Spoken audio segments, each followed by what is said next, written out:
Okay, here's Josh's audience. Me. Okay. So this opening question really is awkward now because I know the answer, but quick show of hands, how many of you are familiar with firearms? And literally everyone here. I was not expecting that. But for most of us, for some of us, firearms are a new and or frightening topic to discuss. And as the turn of the year enters, that's only going to grow in popularity and conversation. So I would like to defend my position of the fact that firearm education is the greatest defense in firearm crime. My first point is I would like to talk about a study done by John Snyder. John Snyder took a group of school kids, roughly middle school to high school students, and performed a study showing them how to load a firearm, how to chamber, how to fire, and then how to store it. And then he immediately turned around and had those children explain it to other children. And the premise was that I like a lot is if you can teach it, you can use it. So the primary motive is to take someone, to educate someone, and then through that education will increase in general safety.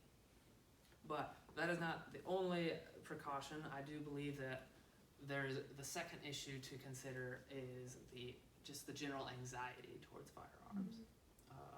Unless you just so happen to have military home or have grown up in a more southern community or insert answer here, some of us are growing more and more anxious in the presence of weapons, especially the younger generation.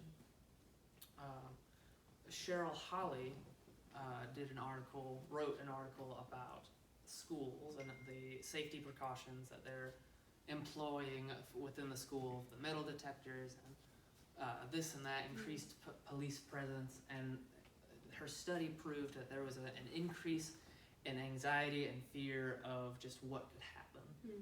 And I believe that that issue could be resolved through just simple education. One moment. An education in firearm safety will not only decrease the anxiety, but it should increase a confidence, but more importantly, a respect for the weapon. That, again, this is all in an effort to decrease threats, to decrease crime.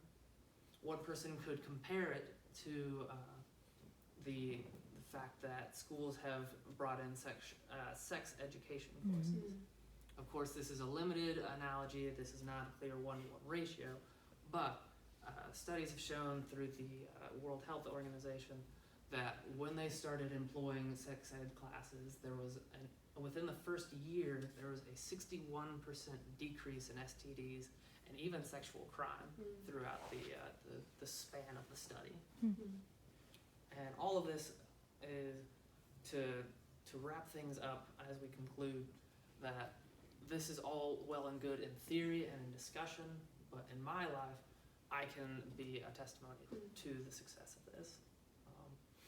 A story I had at Liberty was there was a young woman who grew up in New York, and she had just such a negative view towards firearms, and she believed that anyone that carried a firearm was just a bad person.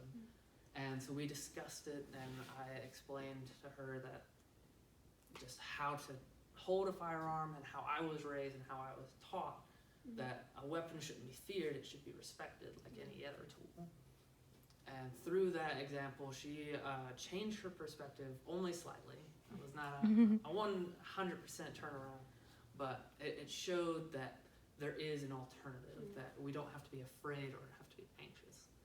So to conclude, why I believe that weapon education is the greatest defense is there's clearly a success when one practices. If one can learn it, they can teach it and thus respect it and keep it safe. The problem is only going to increase. Anxiety is through the roof, through so many different reasons. And of course, if it worked for sex, I believe it can work for firearms. But yes, thank you so much for listening.